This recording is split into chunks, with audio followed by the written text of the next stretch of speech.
comparação aos Estados Unidos e Brasil, o Brasil ele é um local, digamos assim, a gente até estava falando uma frase, né? Lá é bom, mas é ruim. No Brasil é ruim, mas é bom. Por quê? Né? Lá, assim, é claro, tem toda a estrutura maravilhosa, né? Eles têm toda uma organização muito boa, mas é um ambiente muito competitivo. Né? Então, talvez para você começar um negócio seja melhor. Mas para você manter, você tem que ser super competitivo, você tem que ser bom no que você faz. Né? Tem que se provar cada dia. Com certeza. E no Brasil, muitas vezes, acontece diferente. Aqui é difícil você começar, tem muito entrave. Vocês são empreendedores, vocês sabem muito bem. Mas depois, o ambiente não é tão competitivo. Né? Então, a gente vê várias oportunidades assim, no sentido de como estruturar uma empresa. Né? O curso que eu fiz lá, posterior a esse período de lazer lá em Los Angeles, eu fui para a cidade de Albany, Nova York. É uma cidade mais voltada ali aos estudos, né? E a parte também de governo, enfim, porque é a capital do estado de Nova York, muita gente não sabe, né? E ali, assim, eu fiz um curso voltado ao pensamento estratégico, né? Então, foi você entender o ambiente que você está inserido, como é a sua organização, as pessoas com que você lida, e ali você consegue fazer essa análise e planejar melhor o seu próximo passo, né?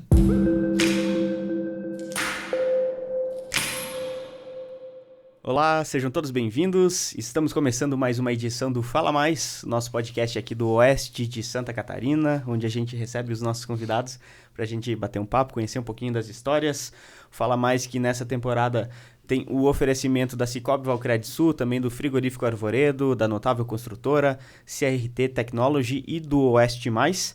E vamos lá, vamos ao nosso convidado aí da semana. Muito bem, hoje a gente vai bater um papo com o Nathan Santin Romani, ele que vem do município de Xanxerê, formado em administração e trabalha também nessa área. Nathan, seja bem-vindo, obrigado pela presença aqui no Fala Mais. Muito obrigado, Jonathan, muito obrigado, Jeff, a toda a equipe do Oeste Mais, e espero que eu possa estar contribuindo aqui com algum conhecimento, alguma experiência. Sem dúvida nenhuma.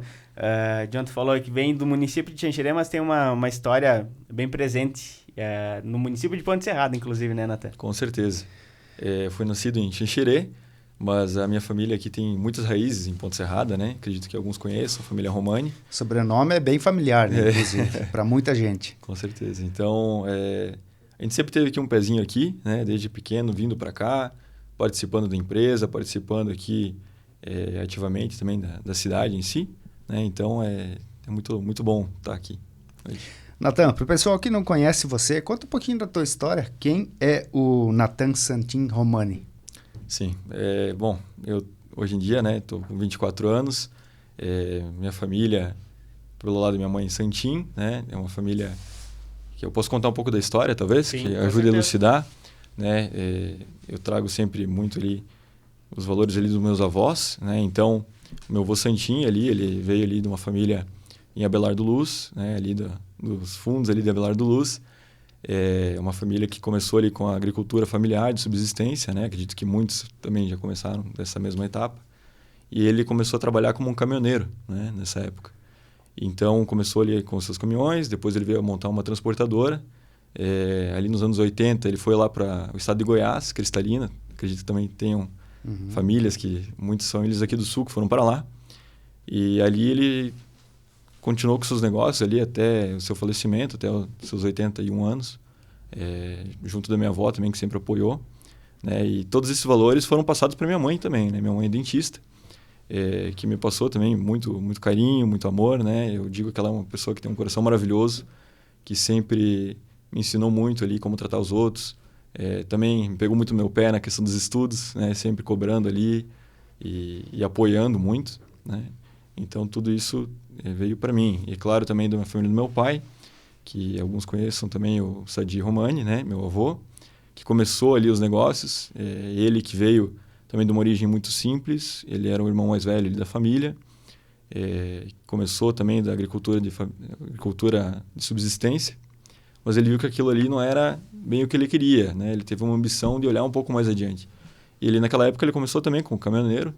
E ali, fazendo amizades, né, teve oportunidades que talvez não surgiriam se ele não fosse atrás. Né? Então, boa sorte, né, que se fala. Né? E ali ele conheceu ali uma serraria, o dono de uma serraria, e esse cara ele deu a oportunidade para ele você não quer comprar o meu negócio? Que ele falou, não tenho condições. Mas ali ele falou, não, para ti eu vendo porque eu sei que você paga certinho, né? Então, ser honesto aqui, certinho. E ali, então, ele foi comprando com a produção da serraria mesmo. E a partir dessa compra, ele começou a tocar, colocou seus irmãos também no negócio, que ajudaram muito com confiança, com trabalho duro. E ao longo do tempo ele conseguiu construir a empresa, né? Ali com a honestidade, com a palavra, né? Um homem ali que cumpria, né? Então, ali nos anos 80 entrou meu pai também no negócio, ajudando ele a tocar. Isso que ajudou muito, porque daí cada um cuidava de um setor, né? Nessa época, meu avô foi ali para o Mato Grosso, até para cuidar ali dos negócios, dos investimentos que nós tínhamos lá. E meu pai conseguiu tocar a fábrica, né? E passou por muitas dificuldades, por muitas questões, mas que ele conseguiu ali, com os estudos também, auxiliar muito, né? E dividiu esse fardo com meu avô e conseguiu superar, adaptando, dando sustentabilidade para o nosso negócio. E isso tudo, que nem eu disse, né? Vem para nós, assim, né? A gente é formado das nossas experiências e daquilo que a gente é criado, né? Enfim, então, todo esse ambiente me formou, me ajudou a entender o que é a gente ser honesto, a gente ter um trabalho duro, ser humilde também, né? Não deixar os valores passarem pela nossa cabeça, mas estar sempre buscando ali atender ao nosso entorno, melhorar a cada dia, né? E com certeza também, não posso deixar de falar a questão divina também, da gente buscar uma conexão com Deus, né? Eu sempre coloco ele acima de todas as minhas vontades, então é ele quem dirige a minha vida. Aí. Perfeito.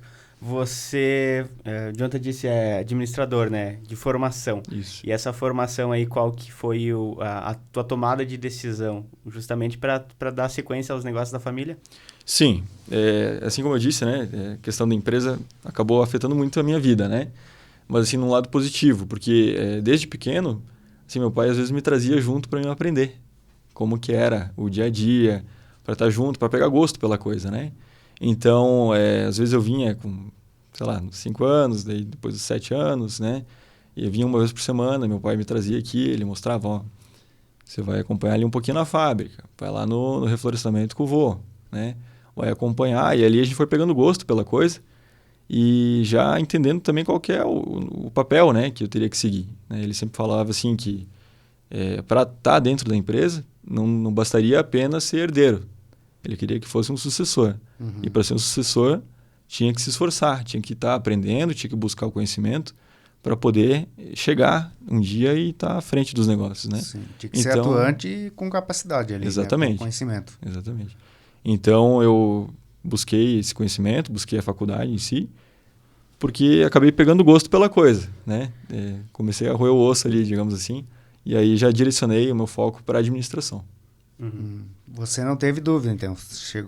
Terminou o ensino médio ali, eu já sabia o que queria. Sim.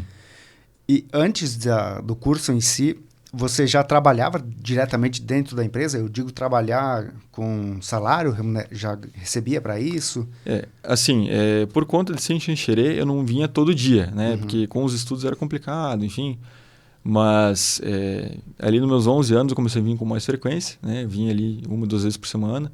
Aqui, daí, assim, eu já participava das atividades da empresa, né? Então, meu pai colocava ali, você vai acompanhar a parte financeira, vai preencher um cheque, vai acompanhar ali a cobrança, às vezes até mesmo colocando a mão na massa ali na indústria mesmo, né? Na época nós tínhamos ali a indústria de portas, então acompanhar a montagem, ajudar, alcançar as coisas. Claro, nada muito pesado, né? Para uma criança, mas tá participando junto ali para entender o funcionamento. Entender todos os processos, no caso, né? Desde a parte operacional à administrativa, né? E isso eu pude sentir a diferença quando eu estava na faculdade. Porque quando eu cheguei lá na teoria da administração, aí falavam sobre Fayol, sobre Taylor, aí eu já entendia, a influência aqui do ambiente e tal, eu lembrava daquilo que eu tinha presenciado na própria fábrica, né? Então foi muito legal essa questão. Tu teve a experiência, digamos assim, prática antes da teórica, né? Que às vezes acontece ao contrário, né? Você recebe muita teoria e depois tem que encontrar a prática ali para colocar em execução, né? Sim, isso mesmo. Então foi uma coisa que acabou te ajudando, né? Das duas formas, né? A faculdade te ajudou no processo ali de crescimento e evolução dentro da empresa, né? Sim. E o conhecimento por parte da empresa ali que você já tinha também te ajudou na condução do curso, né? A teoria aliada à prática é sempre o melhor caminho, né? Assim, tem coisas que, claro, eu também não vi na prática antes de aprender na teoria. Fui aprender depois, quando comecei a trabalhar mais ativamente na empresa. Mas quando você consegue casar as duas coisas... Mas você já sabia o que existia, do que se tratava, né? Já tinha um direcionamento. Assim. Exato. Muito bom. Uhum. E dentro da tua capacitação, né? Há quanto tempo tu tá formado? Eu estou formado 2 anos, desde o final de 23 ali, né? Então, 24 para 25, né? Uhum. E aí, agora, recentemente, tanto é que a tua vinda aqui no podcast, né, o convite aconteceu ainda no ano passado, se eu não me engano, se não me falha a memória, né? Final do ano passado. E aí você comentou que faria uma viagem, né, de intercâmbio e que provavelmente teria novos assuntos para contar no retorno, né? Então, Sim. por isso que a gente aguardou a tua vinda. E esse intercâmbio, então, ele foi de estudos também, para aperfeiçoamento da tua área onde que você está atuando hoje. Sim, então, após concluir ali o curso, né, eu já tinha planejado ali passar um período no exterior para poder expandir o pensamento, digamos assim, entender um pouco mais também do mercado que a gente trabalha, né? A questão da exportação da madeira é principalmente para os Estados Unidos, então o nosso mercado consumidor é lá. Então ali eu programei uma viagem para poder estar dentro da cultura, entender um pouco mais também do idioma, né? Aperfeiçoar e aproveitar para estudar alguns tópicos, né? Então ali eu fui para a cidade primeiro de Houston, no Texas. É uma cidade que foi muito legal. Assim, o Texas é um estado que está desenvolvendo muito bem, né? Acredito que seja o segundo maior na produção interna do produto bruto, né, dos Estados Unidos. Então, é um estado que tem muitos prédios novos, está vindo muita empresa. E os Estados Unidos em si, assim, é um local que tem muita cultura diferente, sabe? Assim, uma coisa que eu percebi é que, por exemplo, no Brasil a gente vê assim essa miscigenação. Mas é uma miscigenação que veio de um século atrás, talvez. Tem algumas culturas que ainda chegam, mas a gente vê assim os alemães, italianos aqui na nossa região, né? Lá nos Estados Unidos não, é uma coisa que aconteceu e vem acontecendo por muito tempo. Então ali você tem contato com diversas culturas, seja com a cultura latina, com muito mexicano ali naquela região do Texas, né? Mas você vê também muito asiático, chinês, muito japonês que vem passar ali um período no intercâmbio. Europeu também, é uma coisa muito legal assim, essa vivência. Então toda essa questão cultural assim, foi muito legal. E ali no Texas eu aproveitei para fazer o aperfeiçoamento do inglês, né? É uma coisa que eu posso recomendar para quem tiver interesse, porque acredito que é que nem a gente falou, né? Teoria e prática, né? Lá você está sozinho, você tem que se virar, né? A escola de inglês lá, eles não vão falar em português contigo para explicar. Você tem que já entender o inglês. Se você chegar lá, tudo bem, né? Não consegui, mas assim, aos poucos você vai entendendo o inglês e vivendo ele, né? Então você aprende muito mais rápido, né? Sim. Aí posteriormente a gente passou também um período ali já aproveitando um pouco mais de lazer na Califórnia, também foi muito legal. Uma coisa mais rápida, assim, não tive tantas impressões a respeito, mas uma coisa impressionante, né? A Califórnia, até vi uma notícia esses dias que ela se tornou como se ela fosse separada como se fosse um país. Ela seria o 4º maior PIB do mundo, né? Caramba. Então, é uma coisa impressionante. Assim, se eu não me engano, a cidade de Los Angeles, que a gente passou por lá, tem uma produção de mais de 10 bilhões de dólares. É uma coisa ridícula, assim. Bilhões não, perdão. Trilhões, acho que é. Trilhões de dólares. É uma coisa absurda. Tanto na questão de lazer, quanto questão de entretenimento, né? Com Hollywood, toda aquela questão dos estúdios, questão portuária, industrial, tecnológica, é uma coisa absurda. E que a gente tem que tentar trazer um pouquinho para cá também, né? Isso que eu ia te pedir, da experiência que tu teve lá. O que você vivenciou no exterior que você consegue dizer, opa, isso daqui talvez eu consiga adaptar e trazer para o dia a dia dos negócios, da região? Sim. Assim, em conversas, assim, até com a família, com meu pai, enfim, a gente observou muitas coisas lá, né, que com certeza dá para trazer para cá. E a gente vê que, assim, em comparação aos Estados Unidos e Brasil, o Brasil ele é um local digamos assim, a gente até estava falando uma frase, né? Lá é bom, mas é ruim. No Brasil é ruim, mas é bom. Por quê? Né? Lá, assim, é claro, tem toda a estrutura maravilhosa, né? Eles têm toda uma organização muito boa, mas é um ambiente muito competitivo. Né? Então, talvez para você começar um negócio seja melhor. Mas para você manter, você tem que ser super competitivo, você tem que ser bom no que você faz. Né? Tem que se provar cada dia. Com certeza. E no Brasil, muitas vezes, acontece diferente. Aqui é difícil você começar, tem muito entrave. Vocês são empreendedores, vocês sabem muito bem. Mas depois, o ambiente não é tão competitivo. Né? Então, a gente vê várias oportunidades assim, no sentido de como estruturar uma empresa. Né? O curso que eu fiz lá, posterior a esse período de lazer lá em Los Angeles, eu fui para a cidade de Albany, Nova York. No estado de Nova York. É uma cidade mais voltada ali aos estudos, né? E a parte também de governo, enfim, porque é a capital do estado de Nova York. Muita gente não sabe, né? E ali, assim, eu fiz um curso voltado ao pensamento estratégico. Né? Então, foi você entender o ambiente que você está inserido, como é a sua organização, as pessoas com que você lida, e ali você consegue fazer essa análise e planejar melhor o seu próximo passo, né? Então, assim, uma coisa que eu acredito que dê para trazer para cá, com certeza, essa parte de seriedade de trabalho, acho que os valores deles, assim, sabe? Lá parece que, assim, comparação, digamos, no Brasil a gente vive, trabalha para viver. E lá, talvez você vive para trabalhar, sabe? O pessoal é muito sério. Você quer trabalhar 7 dias por semana, você pode trabalhar 7 dias por semana. Tudo dentro de um acordo, claro. Você vai ganhar bem mais. Agora, você quer trabalhar menos, quer trabalhar 5 dias, você pode trabalhar 5 dias, vai ganhar um pouco menos. Então, essa questão, assim, eles são muito profissionais, eles são muito sérios, eles são também, assim, não tem o jeitinho brasileiro, né? O acordo deles é o acordo que vai ser seguido. Você quebrou o contrato, não tem mais como voltar atrás. É uma questão de confiança, um relacionamento de confiança. Né? E ali você pode ver, assim, eles estão buscando muito a automação, né? Na questão dos negócios, questão de tecnologia também, né? Procurando muito essa questão e deixando mais o contato humano para a parte de serviços, né? Então, são coisas que a gente precisa adaptar aqui para a nossa realidade, né? Que época foi? Agora, fim do ano, começo do ano? Você esteve por lá? Sim, eu fui ali final de novembro, início de dezembro, bem na Black Friday ali, então foi uma loucura aquele período. E fiquei até o final de fevereiro, foram praticamente 3 meses de vivência. Passou a virada do ano lá. Virada do ano lá. Pegou toda a época ali, a final da campanha. Claro, o Trump já tinha sido eleito ali nessa época, né? Mas pegou a posse dele lá, tudo mais. Sim. Como é que estava o clima lá nos Estados Unidos? Olha, parte política nunca é fácil de falar, né? Mas está muito politizado. Assim, da mesma forma que a gente vê aqui, por exemplo, Lula e Bolsonaro, lá era Trump e Biden. O bem assim. Contra o mal, né? Como se fosse. Exato. E assim, os Estados Unidos é muito, muito legal essa questão, assim, no sentido de você estudar a respeito, porque eles são muito por estado, né? Então, no Texas, assim, eu via que era muito republicano, muito pró-Trump. Já a Califórnia, a gente parou lá no hotel um dia e tal, daí conversando ali com o hóspede, né? Ele era médico, cirurgião e tal.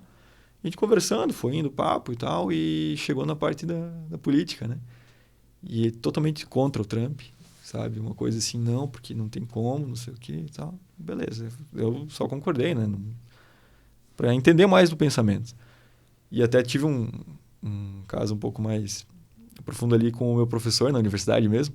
Eles estavam assim levando a gente para almoçar, né, para conhecer um pouco mais, conversar, trocar ideias sobre negócios e tal, lá em Albany. E aí chegou, eles perguntaram assim, o que você acha do Trump e tal. Perguntaram para ti. Perguntaram para mim, né? Eu querendo meio fugir da pergunta, assim, eu falei, vou responder, né, na boa, assim. Falei, acho que esse cara, ele não é o melhor cara, né? Talvez não tenha a melhor fala, que faz muita confusão, mas ele é o cara que vocês estão precisando. Eu falei, vocês precisam de alguém que bata na mesa e fala, né? Que é o americano, enfim. E ele até não gostou muito, assim, sabe? Ele ficou meio receoso comigo, assim, fez alguns comentários, assim, tem que tomar cuidado e tal. Tem que tomar cuidado, essa não é a minha opinião, então tem que tomar cuidado. O estado de Nova York também é muito democrata, né? Da parte do Biden, né? Então, a gente vê que essa questão política está muito, muito complicada, Não só nos Estados Unidos, no mundo inteiro. Sim. É um momento... Por conta da polarização. Ou você tem que ser uma coisa ou outra. Você não pode concordar com isso e aquilo de ambos, né? Sim. Tem que tomar partido. E lá nos Estados Unidos mais ainda, né? Porque você centraliza em 2 candidatos, né? 2 candidatos. Então, claro, você tem, inclusive, tem outros candidatos, mas que não aparecem ali no pleito eleitoral, né? São uns Cria uma dois, rivalidade entre os partidos, né? Sim. Quem apoia, né? Exatamente. Então, eu senti muito essa diferença, assim. Por vezes, quando a gente pegava o Uber, dava para conversar muito também, aí já era mais pró-Trump, assim, sabe? Então, você sente uma animosidade nesse sentido. Eu saí antes de começar essa questão da tarifação. Sim. Então, não sei como é que está lá nesse momento. Mas eu vejo, assim, que eles vão levar alguns anos para poder se adaptar nessa questão, voltar ao normal. Pois é, você falou a questão da tarifação. Vocês trabalham muito com exportação, né? Sim. Impactou de alguma forma o trabalho de vocês? Sim, nós temos visto, assim, questão de posicionamento estratégico do Brasil é um momento bom, assim, na nossa visão. Por quê? A gente acaba ficando entre as duas potências, entre a China e os Estados Unidos, né? E o Brasil, ali por ser uma potência agrícola, ele acaba sendo vital, tanto para um quanto para outro, né? Talvez não pareça tanto, mas a gente é importante no cenário global, né?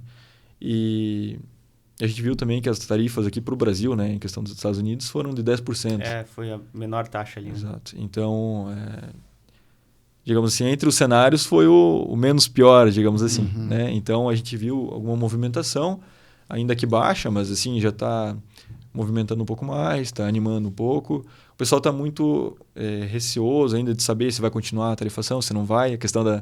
Até porque ele suspendeu por 90 dias, Exato, né? Então, agora tem que esperar esse prazo aí para ver se ele vai manter ou se vai... Né? Essa questão de incerteza com o Trump é muito complicado. Exatamente, né? Essa insegurança, na verdade, né? Que eu acho que mais impacta, principalmente no mundo dos negócios, né, cara? Sim.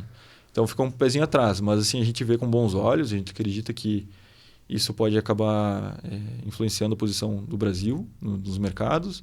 E como a gente fornece uma commodity, né, que é a madeira em si, Sim. ainda que seja um produto industrializado, mas não final, isso pode acabar ajudando o mercado madeireiro e o mercado brasileiro no geral. Nathan, e lá nos Estados Unidos, você falou que fez um curso lá, você foi também para aperfeiçoar o idioma, né, a língua. Sim. O curso ele foi voltado para a área de administração mesmo? Foi nessa parte de pensamento estratégico, né? Então foi sobre planejamento estratégico, como você pode adaptar isso para a questão da sua empresa, até mesmo para a sua pessoa, né? De como se posicionar. Eu vejo assim que, para mim, o planejamento é essencial. Você não pode fazer uma coisa antes sem pensar. Senão acontece furada, né? Você vai estar com o barco furado lá no meio do rio. Né? Então, você indo com planejamento já, se posicionando no mercado, se posicionando da forma que você quer. Até dizendo assim, no sentido de você construir uma carreira, às vezes, é muito importante você já... Opa, isso aqui é um pouco importante para mim. Eu vou começar a aperfeiçoar isso aqui, vou prestar atenção naquele ponto. Não vou deixar para depois, né? Vou começar. Sim, tem que começar. Mas tu tem que já começar com um pensamento estruturado naquele ponto que você quer chegar, né? Então, assim, foi bem importante, assim, para ter uma visão mais sobre essa questão da importância do planejamento e também da expansão do pensamento, assim, né? De entendimento do mundo, enfim. Né? Sim. Mas isso na forma pessoal de se dizer, desse pensamento, e também na parte estratégica dos negócios? Sim. Ambas as partes, né? É porque você não... O bom é não desassociar, né, o pessoal com o profissional, né? Porque você acaba sendo um único ser, né? Sim. Embora você daqui a pouco é gestor de um CNPJ ali, mas por trás tem um CPF, tem um coração batendo. Então, os princípios, eu acho que eles têm que se equivaler, né? O que você for fazendo na vida pessoal, ali ser replicado na privada, na digestão também, né? Sim. A nossa vida é composta por várias esferas, digamos assim, de influência, né? Tem influência profissional, tem influência dos estudos, influência social, comportamental, enfim, né? E quanto tempo você passa no trabalho, né? Então, com certeza, que você falou, né? Sim. Uma coisa influencia a outra e a gente tem que colocar tudo na conta, né? A parte de planejamento, você vai elencar todos os pontos importantes, vai fazer análise dos setores, né? Lá a gente aprendeu muito sobre as ferramentas, né, que a gente pode utilizar. Então, as forças de Porter, né? A questão da ferramenta SWOT também, de análise, né? Dos teus pontos fortes, pontos fracos, oportunidades e fraquezas, né? E utilizando elas para fazer a leitura do macroambiente e do microambiente também. E aí, a partir dessas análises, desses resultados, você poder estar se posicionando de forma a atingir os seus objetivos, né? Então, foi bem interessante mesmo, bem legal. Nessa tua preparação de gestão de um negócio, né? Você ser um dos sucessores, né, da empresa familiar. Tem a parte também muito importante que o negócio de vocês é uma indústria. Uma indústria tem colaboradores e não são poucos.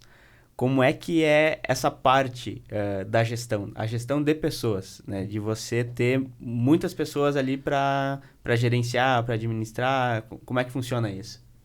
Sim, essa questão do relacionamento com as pessoas são parte dos stakeholders da empresa, né? Eles têm valor ali dentro da empresa, assim como tem um cliente.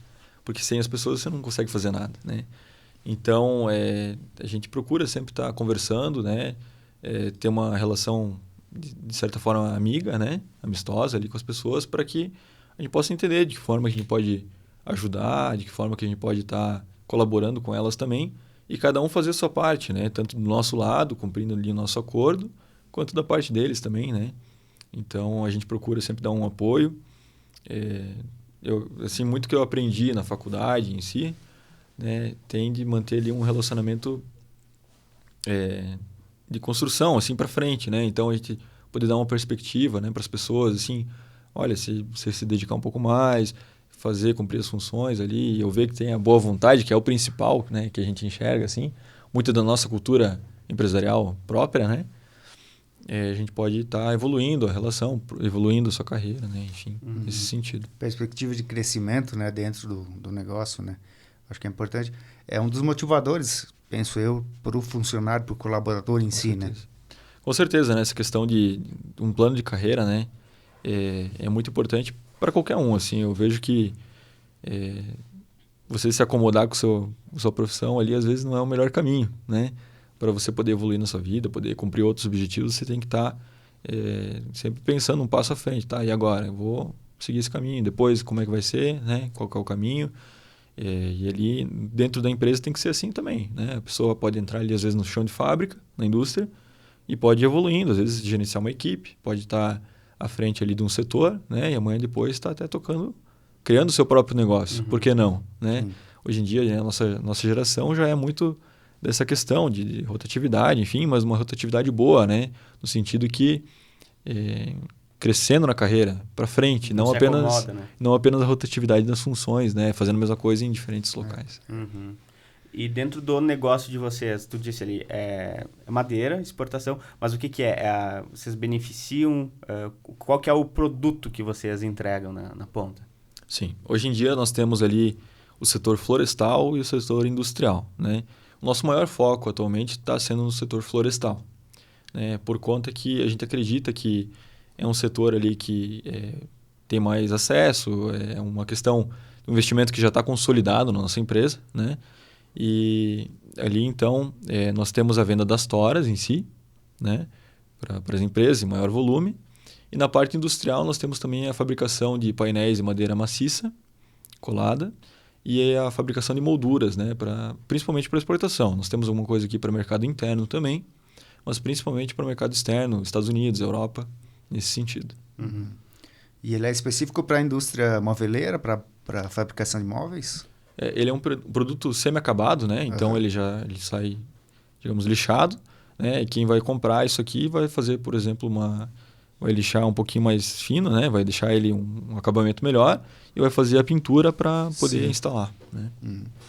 E o principal, a atividade principal de momento, você falou, é o reflorestamento. Então vocês, digamos assim, produzem a matéria-prima que é necessária para produção desses produtos, no caso, né? Nós temos ali a produção, então, né? A gente faz a compra das mudas, né? Explicando um pouco do processo florestal. Sim.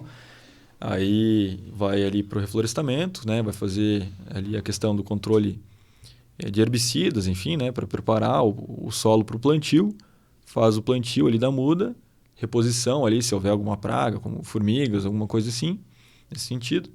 Após esse período, né, ele vai crescer. O pinus é uma árvore bem resistente, então não precisa de tanta manutenção, mas você precisa estar junto, acompanhando o processo para poder ver, né? E daí, para dar mais qualidade para a madeira, também é feito um processo de desgalhe. Então, ali, quando a madeira está com seus 7 anos a 9 anos, é feito o primeiro desgalhe. É cortado ali os primeiros galinhos da parte de baixo do tronco para que a madeira tenha mais qualidade. Então, na frente não vai ficar aquele nó que a gente fala, aquela parte preta na madeira, ou vazada, né? Que ela fica mole, enfim.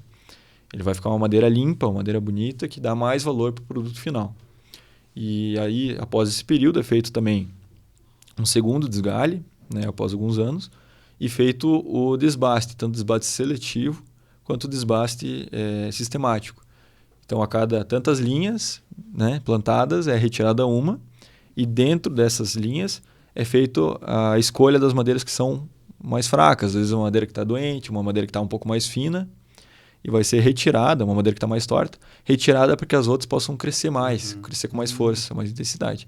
Isso tudo vai resultar, então, ali numa floresta mais bonita, de maior qualidade, com diâmetros maiores, que dá mais possibilidade de trabalhar. Então, essas toras que a gente trabalha tanto para consumo próprio na nossa indústria, mas principalmente ali para venda a terceiros, né?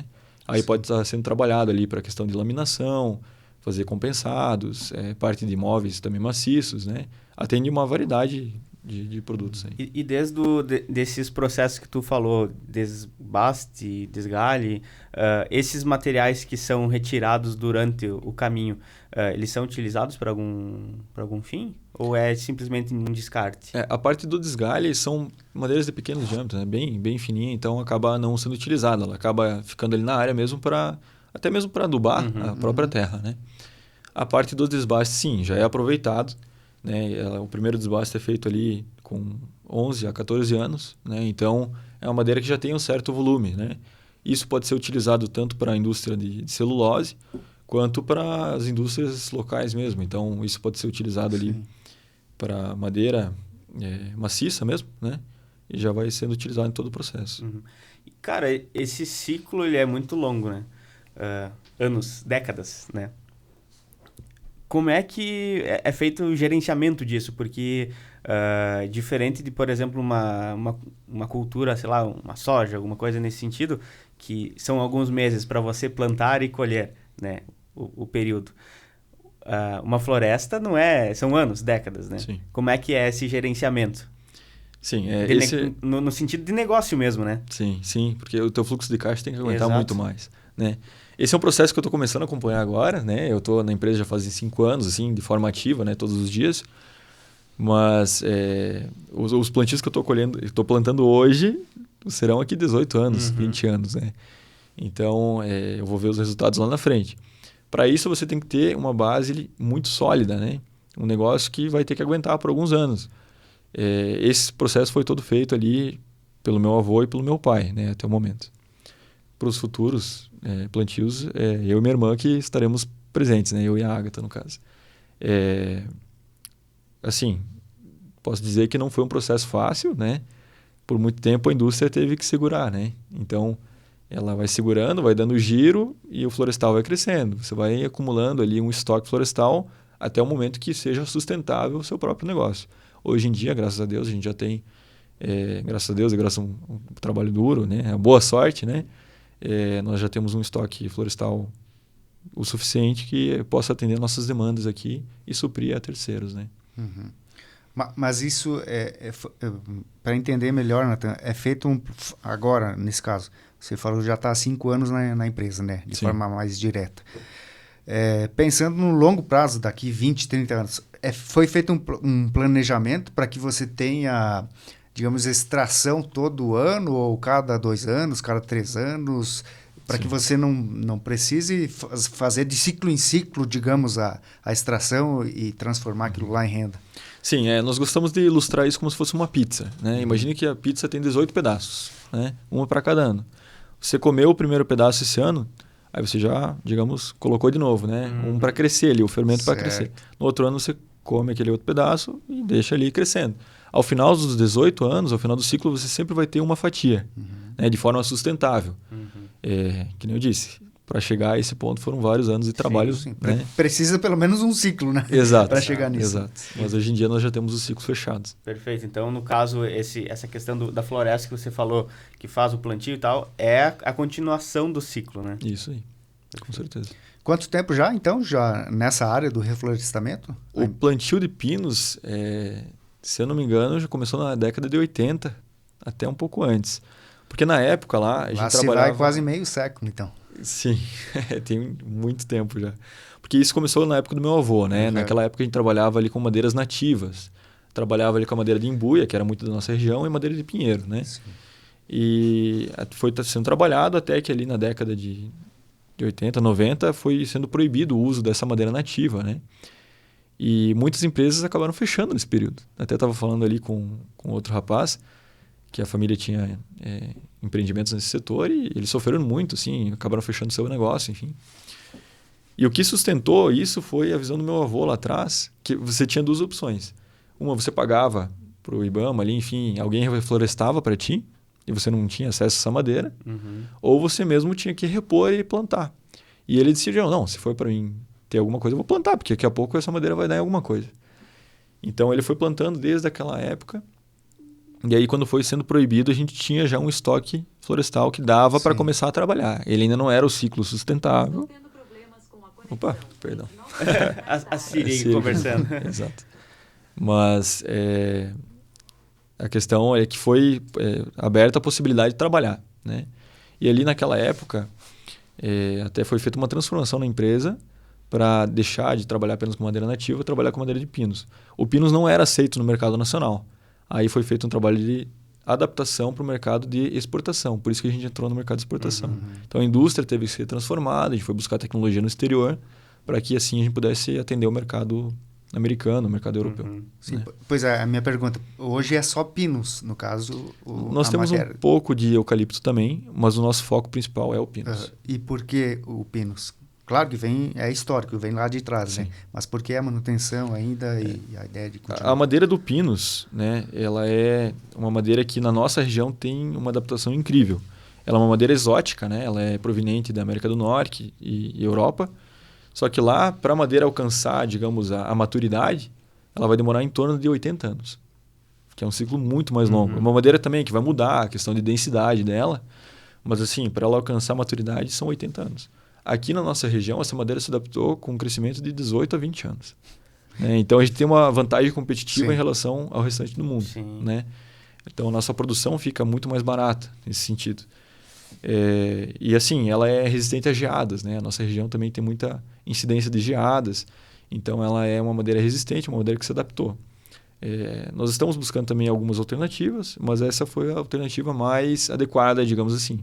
E que também, por conta dela seja uma madeira utilizada nos mercados externos, né? É mais fácil você conseguir produzir algo proveniente do pinos. Certo. Exato, tem muito mercado Isso. nesse sentido, né? Muitos assim, dificilmente você não vai conseguir vender, né? Ela vai ter saída sempre, né? Exatamente. Porque a demanda é grande.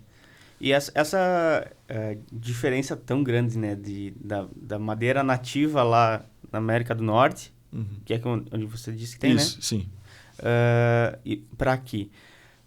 Tem algum tipo de relação? É estritamente a relação dela do bioma no que ela foi plantada que deu certo? Ou tem alguma questão tecnológica, tipo milho transgênico, alguma coisa nesse sentido, assim, que passa por mutações para ela ganhar desempenho? Hoje em dia é feito um processo de aprimoramento genético da madeira, principalmente pelas grandes empresas, ali como a Arbogen, né, antigamente, agora acho que é o West Rock, que eles fazem o melhoramento genético. Né? Então, eles vão selecionando dentro das gerações das árvores a melhor árvore, com as melhores características que atendem ao mercado deles, e isso é reproduzido, né? É feito clones dessas árvores, então, para poder fazer o plantio. Tem essa questão, é uma questão muito importante, até porque essa empresa West Rock, se não me engano, ela é americana. Ela veio comprar aqui a Arbogen, que era brasileira, especialmente pela questão tecnológica. Mas, se eu pudesse destacar um ponto, eu acredito que a questão do clima, da insolação, enfim, né, do solo também, é o que mais afeta o crescimento dos pinos. Certo. Nathan, conta um pouquinho mais em relação ao teu dia a dia agora, principalmente depois desses 5 anos para cá, né, que você tomou mais frente das ações da empresa, está de forma mais direta na empresa. Como é que é o teu dia a dia? O que você faz todos os dias na empresa, por exemplo, né? E depois a gente vai mais um pouquinho do lado pessoal ali também, falar um pouquinho dos teus hobbies ali, trazer algumas curiosidades. Sim, então o meu ciclo aqui na empresa, no dia a dia, né? Ele começou ali no ano da pandemia. Na verdade, eu estava estudando em Curitiba, ali na faculdade.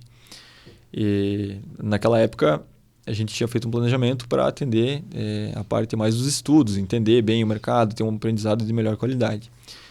Só que no meio da pandemia as aulas ficaram online, né? E muito perdeu o sentido, então, de ficar naquele local isolado ali, né? Às vezes, sem tanto contato com a teoria e a prática, né? Tava muito contato com a teoria, mas não tanto com a prática. Então eu vim para cá, nesse período surgiu uma oportunidade de a gente estar retomando ali a indústria. E aí eu conversei ali com a minha família, né? Em especial com meu pai. Ele falou, não, vamos lá, vamos pegar junto. E aí você vai pegando experiência, entendendo o processo do dia a dia aqui da indústria, né? E aí então eu entrei como estagiário. Até hoje, assim, a gente brinca, né? Estagiário, porque a gente está sempre aprendendo uma coisa nova, né? E ali eu comecei a participar, então, da questão do dia a dia da indústria, né? Ali eu comecei participando na parte de compras, né, da indústria. Então, toda a parte de produtos, de insumos, né, necessários. Participação também no planejamento, no PCP, né, que se fala. Planejamento e controle de produção. Então, desde ali da seleção, vamos cortar tantas toneladas de toras, que vai atender ali a nossa serraria, vai produzir tantos metros nesse mês, que vai atender a nossa fábrica, né? Aí a gente trabalha em cima de custos também. Então, a questão de você entender quanto que se gasta, né, para você estar extraindo aquela tora desde o reflorestamento. Você está também fazendo a serragem da madeira, a industrialização, né, a questão de funcionários. Também participei muito da parte de RH também, de contratação, do dia a dia ali da empresa, acompanhamento, né? Então, sempre que surgia ali algum problema, algum pepino para ser resolvido na parte de máquina e coisa, a gente tinha que estar atrás, falando junto com o mecânico, falando junto com o gerente, para entender, beleza, é isso aqui, vamos estudar um pouquinho aqui, beleza? Vamos lá, vamos buscar um fornecedor que dê conta, consiga atender, né? Buscar a solução para os problemas que vêm, né? A gente, muito como um estagiário, assim, né? Para gestão, a gente tem que entender um pouquinho de tudo. Então, é quase como se fosse um programa, um trainee, digamos assim. Que você começa lá de baixo, do chão de fábrica, vai passando, às vezes com a mão na massa lá, né? Estando ali na máquina junto, ajudando a pegar junto, aprendendo onde que tem os pontos de vazamento, onde que está perdendo um pouco de dinheiro, onde que a gente pode recuperar, pode trabalhar com mais eficiência. E vai trabalhando.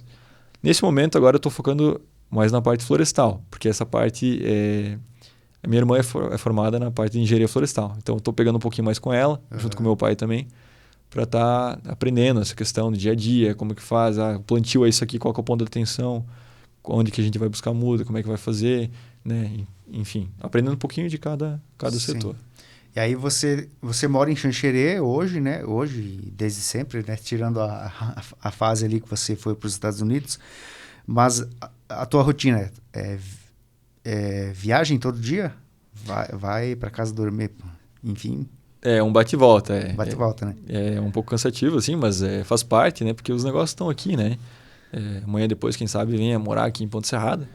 Mas todo dia a gente pega a estrada, cuidar, né? Muito com a estrada, que é sempre perigoso, né? Essa questão aí podia estar duplicada já, essa estrada, né? Mas estamos aí na luta todo dia. Você falou da tua irmã que é engenheira florestal, né? Ela trabalha junto contigo na empresa também? Sim. Ela até tem também uma pós ali na parte de gestão financeira, então ela também ajuda na parte de finanças. Sim. Mas a graduação dela é na parte florestal. Ela formou ali pela Noesc Xanxerê e ela fez também um estágio nos Estados Unidos. Ela trabalhou lá no Instituto da Califórnia, Florestal da Califórnia. Então foi um aprendizado bem legal para ela também. Isso foi um ponto assim, que meu pai pegou muito no nosso pé, assim, para a gente ter uma experiência lá fora, abrir a cabeça, entender como é que funcionam as coisas, para poder estar trazendo junto para a empresa, né? E hoje em dia ela me auxilia muito ali, a gente trabalha em conjunto, né? Dividindo a responsabilidade, se ajudando no dia a dia e as funções. E o teu dia a dia, cara, quando você não tá no ofício, no profissional, o que você gosta de fazer? Assim, tempo de qualidade, assim, eu priorizo sempre estar com a família, com a namorada, enfim, né? Fazendo alguma coisa, não gosto muito de ficar muito parado no sofá, mas, claro, a gente tem um momento de jogar bola com os amigos, até tocar um instrumento, aprender ali um instrumento, um idioma, né? Eu aprendi o inglês, agora eu estou pensando já em fazer um espanhol, assim, para trabalhar a cabeça mesmo e ir adiante, né? Melhorar um pouquinho a cada dia, né? Isso é uma coisa que eu sempre coloco, assim, então... eu tô na estrada todo dia para vir para o trabalho. Eu coloco um podcast e fico aprendendo. Finanças. Talvez economia, para estar atento ao mercado, saber como é que vai as coisas, né? Então, sempre melhorando um pouquinho a cada dia, buscando ali o conhecimento, né? Buscando Não ter aprender uma coisa. tempo ocioso. Claro, sempre tem um pouquinho. Mas eu gosto de estar com a cabeça funcionando, indo atrás, aprendendo uma coisa nova, né? Aproveitar o tempo para fazer pelo menos alguma coisa que seja útil, né? Sim. Embora que o lazer também é muito útil, né? É necessário. E né? muitas vezes o não fazer nada também faz parte, né? Faz bom também é fazer alguma coisa, né? Claro. Eu gosto também muito de fazer trilhas, de conhecer os locais aqui da região, né? Nós temos um turismo aqui que também não é muito aproveitado, né? E um potencial muito grande, né? Isso. Então eu gosto de pegar o carro, vai com os amigos, vamos conhecer algum lugar aí novo, uma cachoeira. Muito bom essa parte também. Você falou de música, instrumento musical, tá aprendendo? Sabe tocar algum instrumento já? Tá aprendendo? Sim, eu aprendi na igreja mesmo, né? Eu aprendi bateria e aprendi o baixo. Quem sabe amanhã depois eu coloco mais algum para a lista aí. Que legal. E tem tempo para praticar? Consegue praticar? De noite a gente tenta praticar sempre um pouquinho. Né? Mas de noite bateria não... bateria... Os vizinhos ficam loucos. Os vizinhos... às vezes dá um enrosca-rabo. Perturbação do sossego, né? É isso aí. E a parte da religiosidade, cara, a gente percebeu assim que você é uma pessoa bastante religiosa, né? Sim. Com bastante fé, na verdade, né? Como que você exercita esse lado espiritual? Sim, assim, eu vejo essa parte espiritual uma parte muito importante para nossas vidas, assim, no sentido que tudo que nós temos e tudo que nós somos, nós devemos a Deus, assim. Porque você nasceu nessa família porque Deus te colocou lá, né? Você tem o que você tem porque Deus te deu.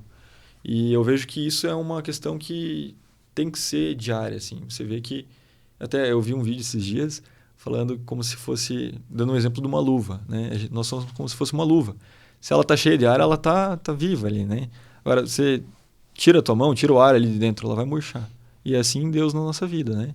Então a gente vê que uma pessoa que tem Deus na vida, tem espiritualidade ali com ela, é uma pessoa completa. É uma pessoa que muitas vezes vai ter um sentido de viver. E eu coloco isso muito para mim, porque a primeira decisão, sempre eu vou buscar a decisão que o Senhor Deus tem para mim, sabe? Eu levo isso como um princípio na minha vida para que eu possa dirigir. Todas as outras esferas, profissional, sentimental, familiar, elas giram em torno dessa decisão, de seguir os princípios que Deus me passou. Sempre foi assim? Isso vem da sua família já ou foi algo que você desenvolveu? Sim, a minha mãe sempre foi muito presente, assim, sempre me ensinou os caminhos e eu sempre coloquei isso como os valores fundamentais, né? Não digo que seja uma igreja em si específico, não é placa de igreja que vai te definir, mas você tá assim buscando de Deus mesmo uma experiência, sabe? Você tá fazendo uma oração do teu coração, buscando aquilo que Ele tem para sua vida mesmo. Bom, Nathan, e a parte de exercício físico, de uma forma geral, né? Porque a gente trabalha muito com a cabeça, né, cara? Às vezes o corpo fica bem parado ali. Você tem também uma rotina nesse sentido? Sim, eu estou tentando melhorar isso ainda. Mas eu tenho participado, sim, em academia, né? Tenho tentado colocar pelos dias de manhã, para começar o dia já mexendo um pouco o corpo, dar uma desestressada, enfim, você já começa ativo, né? Isso dá uma energia para o resto do dia. Tem também sempre o futebol ali com os amigos, né? E é sempre muito bom a gente estar praticando alguma coisa, né? Exercendo algum esporte aí. Gosta de esporte, né? Muito. Até estava falando aqui fora do ar, da tua experiência lá no intercâmbio, de você ter presenciado outros esportes que inclusive não são tradição aqui, né? Sim, eu sempre gostei muito assim de esportes no geral e criei assim, um interesse pela NBA e pela NFL, né, que é do futebol americano. E nessa viagem que eu fui para lá, eu tive a oportunidade de estar conhecendo. Cara, foi uma experiência muito legal. Assim, é bem diferente do futebol que a gente vê aqui. Não apenas na questão esportiva, mas na questão assim do ambiente, sabe? A gente vê que pro americano tudo é negócio, tudo é dinheiro, sabe? Eles conseguem fazer dinheiro de tudo, cara. Então, lá os esportes têm muito mais intervalos, seja intervalo técnico, né, de pausa técnica, ou até mesmo dos tempos, né? O basquete é composto por quatro períodos. O futebol americano, se não me engano, são 2 períodos, mas com intervalo no meio também. Inclusive com show, né? Muitas vezes. Com show de larga escala, né? Então, os caras fazem muito show. Assim, para quem tá na TV, é propaganda, às vezes é até chato. Mas para quem tá lá no estádio, os caras passam jogando camiseta, sabe? Fazem anúncio do patrocinador, passam um aviãozinho do patrocinador, às vezes fazem um show. Tem corrida de criança, é uma loucura, cara, é muito legal, muito legal. E aí você viveu a experiência lá, foi assistir partidas de futebol americano, basquete? Sim. Adotou algum time lá nos Estados Unidos? A gente pega um carinho, né, por quem a gente assiste, né? Lá em Houston eu assisti o Houston Rockets, que é um time de basquete, um time bem legal. Vermelho e branco, né, do meu time aqui no Brasil também ajuda, né? Assisti a NFL também ali em Houston, assisti o... Como é que é? O Houston... Ai, meu Deus, agora esqueci. Que é um formato de um touro, assim, contra o Miami Dolphins. Depois eu vou lembrar o nome. Perdão. E também assisti o hockey lá na cidade de Boston, que foi um time bem tradicional. É o Boston Bruins, eu acho que é. Alguma coisa assim. Contra um outro time também, se não me engano, foi do Canadá. Sim. Bem diferente uma coisa da outra, um esporte do outro. Mas esses esportes tu já acompanhava? Hockey no gelo não, mas o futebol americano eu sempre procuro assistir ali as partidas finais, né, os playoffs, assim como a NBA também, as The Finals eu sempre estou acompanhando. Sim, e tava pensando agora, você foi na virada do ano ali, começo do ano, você pegou a época de inverno lá, né? A saída, na verdade, do inverno lá, mas ainda era bastante frio, creio, né? Bem frio. O nosso verão é o inverno deles lá, né? Exato. Assim, na região ali de Houston, ali do Texas, não é tão frio, né? Porque Houston, na verdade, fica mais próximo do litoral, então já ajuda um pouco. E Houston, Texas é uma região mais próxima do México, né? Então é uma questão de clima, né? É mais tranquilo ali. Assim, ali eu peguei 15 graus, bem tranquilo, assim, que nem a nossa região, né? Na Califórnia também, não foi nada muito frio. Às vezes ali na parte do deserto, ali em Las Vegas, assim, essa parte, da noite ficava mais frio, né? Por causa da variação térmica, enfim. Agora, em Nova York, meu amigo, frio. Lá eu peguei, assim, questão de menos 20. Sim. Foi uma questão muito legal. Viu muita neve lá? Nevasca. Peguei uma nevasca voltando da cidade de Nova York para Albany. A gente pegou uma nevasca ali, foi bem intensa, assim. A questão do ônibus, quase não conseguia ver muita coisa. Cheguei na cidade, até sair da rodoviária até a minha casa ali, né, que eu tava ficando. Neve pesada, assim. A gente chegava em casa com os ombros cheios de neve, sabe? E daí tu tinha que estar sempre agasalhado. Assim, é uma questão engraçada, né? Porque a nossa região também é fria. Assim, chega a 0 graus, às vezes menos 1, menos 2. Mas ali você tem que estar bem agasalhado, colocar a primeira pele, né, a térmica, depois você coloca uma outra blusa, um moletom, depois uma jaqueta pesada para fechar tudo e para cobrir aqui até os olhos, né? Só que você entrou, por exemplo, no ônibus para chegar ao teu trabalho, enfim, é quente. Sim. É tudo climatizado. Tu entrou no escritório, na faculdade em si, você vai passar calor, daí tira tudo. Sim. Esse climatizado que você diz, tem uma temperatura específica? Sim, meio padrão? Eles padronizam ali, né? Eu acho que deve ser uns 22, 23 graus. Nossa, então... quente mesmo, então. Assim, dentro de casa, você fica de calção. É calefação que eles falam, né? Fica de calção, assim. Daí você foi pra fora, casaco. Senão, não sobrevive. O corpo fica louco também, né? Porque é muito... Querendo ou não, você tem o choque térmico ali, né? Sim. Por mais agasalhado que você saia de casa, mas, né? A gente não é acostumado, né? Então, a imunidade sofre um pouco. Sim. Assim. Mas não chegou a ficar gripado não, nada? Graças a Deus ali eu consegui me manter bem ali. Pra aproveitar bem. E a questão gastronômica, aproveitando, né, a tua experiência lá, traga um pouquinho da tua experiência pra gente, como é que foi essa questão. Olha, muito McDonald's? Dei sorte um pouco que o meu metabolismo não é tão devagar, porque senão eu tinha engordado mais do que eu engordei. Assim, não é ruim, né? Hambúrguer, a qualidade do hambúrguer deles lá, assim, se um dia vocês forem, eu recomendo muito ir no Five Guys, que é maravilhoso, e no Shake Shack, que são os melhores hambúrgueres que eu já comi na minha vida. Mas na questão do dia a dia, se você não vai no mercado e você faz a comida em casa, é difícil. A gente estranha muito. Porque aqui no Brasil a gente tem o buffet livre, né? Você consegue ali ter uma variedade, saladas, Consegue massa, comer saudável se quiser, né? carne, tudo, exato. Lá não existe assim, é prato pronto, prato feito, né? E você tem o fast food. Então é complicado, né? Lá eu comi muito, mas assim, é bom, né? Não é que seja ruim. Comi muito taco, que tem muita comida mexicana, burrito, tinha comida grega também, assim, tem no mundo inteiro, porque que nem eu falei, os povos do mundo inteiro que vão para lá. Sim. Isso é muito bom, só que essa questão culinária, assim, eu prefiro o Brasil ainda, Sim. não trocaria não. Porque Mas você não vai achar o arrozinho com feijão lá, o bife, né? O frito. Não se encontra, não se encontra. Tem um churrasco que eu comi no Texas, que era muito bom, era um churrasco bem diferente, assim, eles trabalham defumando ele, né? Fica horas para defumar, um tempero bem forte, assim, a carne fica até preta, assim, por fora.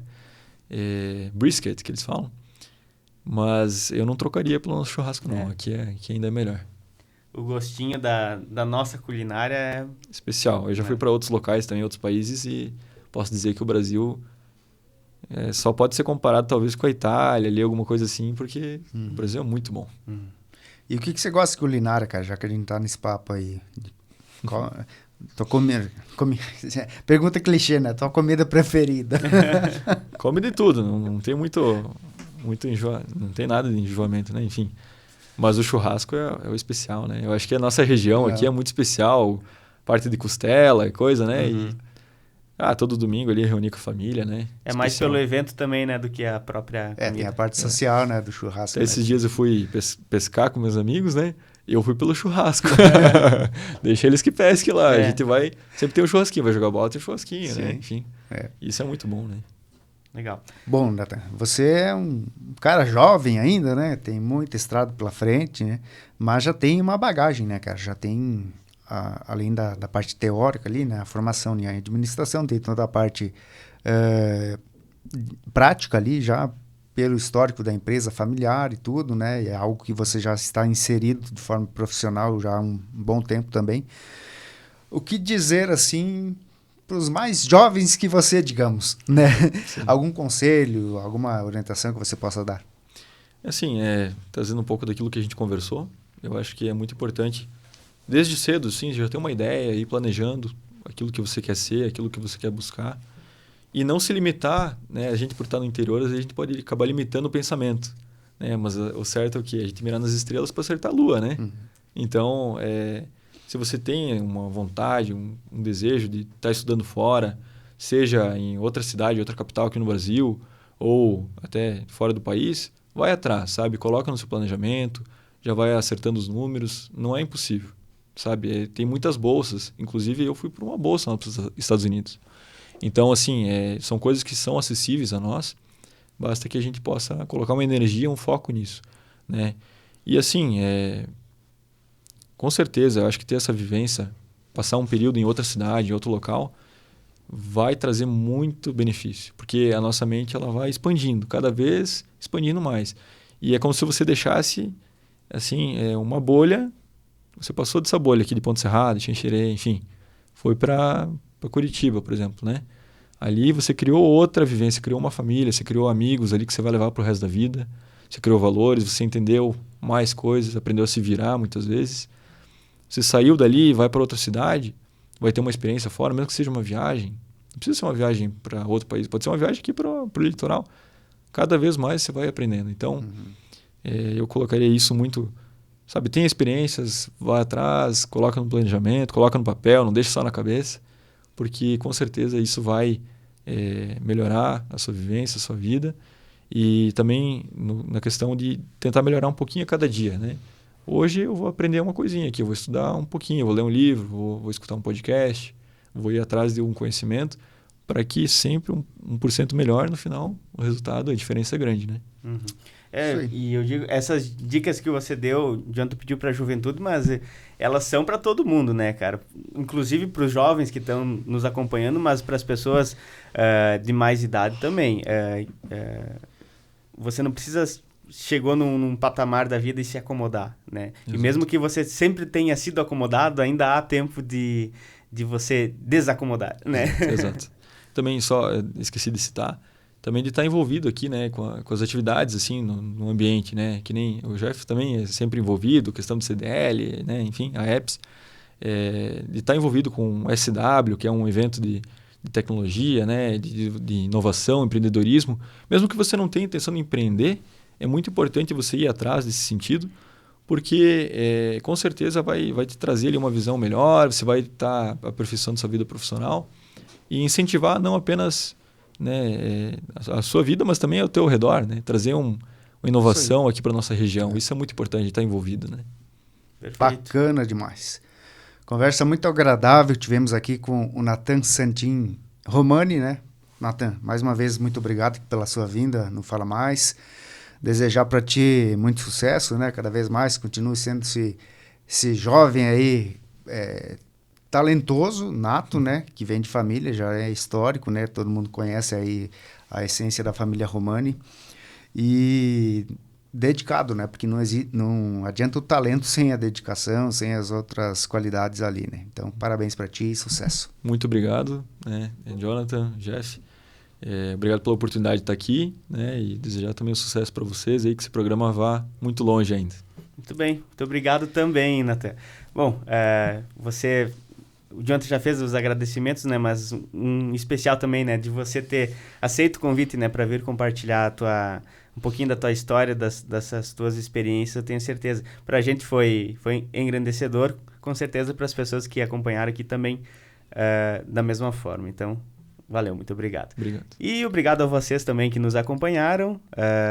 Curtam o vídeo, se inscrevam no nosso canal aqui no YouTube, lá no Instagram também do Fala Mais. Vamos deixar linkada a rede do Nathan, para vocês também seguirem ele, se for de interesse.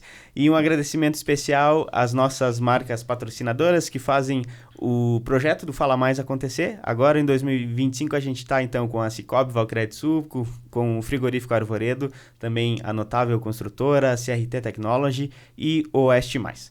Valeu, pessoal. Nos vemos na próxima semana.